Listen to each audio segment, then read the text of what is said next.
Hello, Internet. As you can tell, I'm not in the room you've seen me in so far. I am, in fact, in a different country. This is a very good thing, I think, because it means I'm in Canada again rather than the United States. And I can already notice several differences. Firstly, the tap water is drinkable. It's also 10 degrees cooler, and I can actually walk places I want to go, and most of my friends live here. Alright, now on with what I want to talk about today. Firstly, I managed to cross the border with the stuff I wanted to bring across it, so hooray! And all they really did was ask, do you have any booze? And I go, well, yeah, fine, a bottle of scotch. That's it? Yep. Well, go on. And that was the end of that. Saw Niagara Falls, it was cool, I had to get up with the crack of obscenely early just to fly, but it all worked out rather well. Now to deal with the stuff I actually want to talk about today. I used to go to a school district called Alvin ISD in or near Alvin, Texas. And they have the most bizarre dress code. Let's break it down. Shirts must have a collar. Apparently this does not count. They must be a plain solid color, not even stripes, let alone, you know, my usual heavy metal designs. They must be tucked in at all times. You must wear a belt at all times. I'm okay with belts, but tucked in, that's just not comfortable. Which is weird, because one of the rules in the dress code, this year's version of the dress code, is clothes must be comfortable. So I don't know what they're going to do about that. And then they get to the really sexist and prejudiced stuff. Firstly, all black makeup is forbidden. Black lipstick, black eyeshadow, black nail polish, and so forth is forbidden. Which means they're clearly trying to stamp out those subversive metalheads and goths. Oh, wait. I don't approve of that. I think it's just wrong. Also, men are not allowed to have their hair any longer than shoulder length, and they must always shave, and they must always be clean shaven. Now, they don't impose any of these on women. I think that's all that's now, but those rules alone are extremely sexist, and I take issue with them. Alright, as I said, this isn't my usual room. I don't have my CRT monitor anymore. I have this nice flat screen. Here, I'll show you. Right.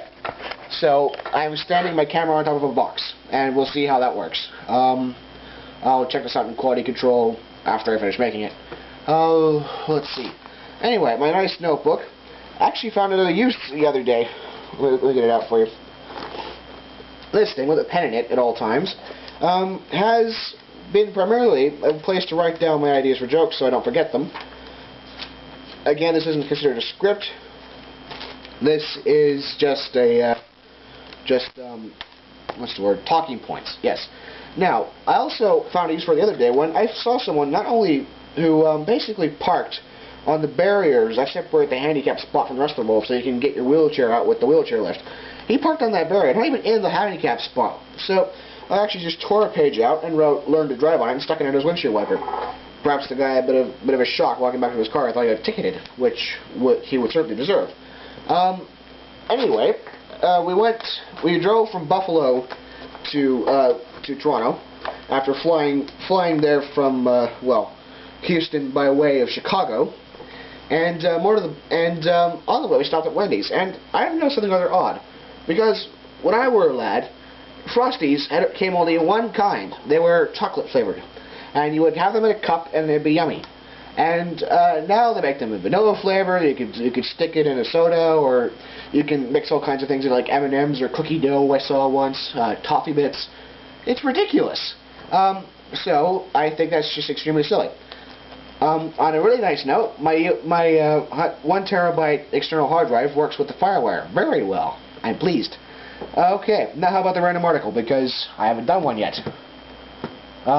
I was almost worried I wouldn't get this episode out today, but there we are. It works.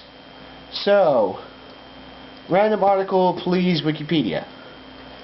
If, you know, you're not too busy or anything. I'm currently moving some of my files around now that I have more hard drive space than I did when I first left this computer. This is my real computer, by the way, which is sweet, to put it mildly.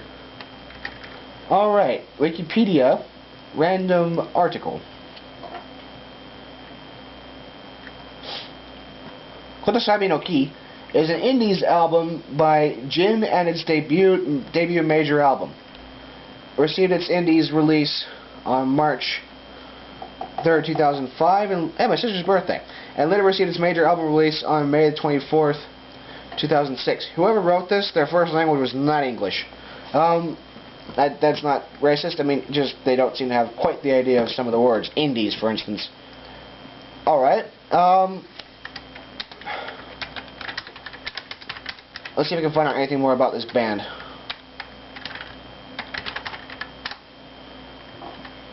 They're called Jin, spelled with 2 N's. J-I-N-N.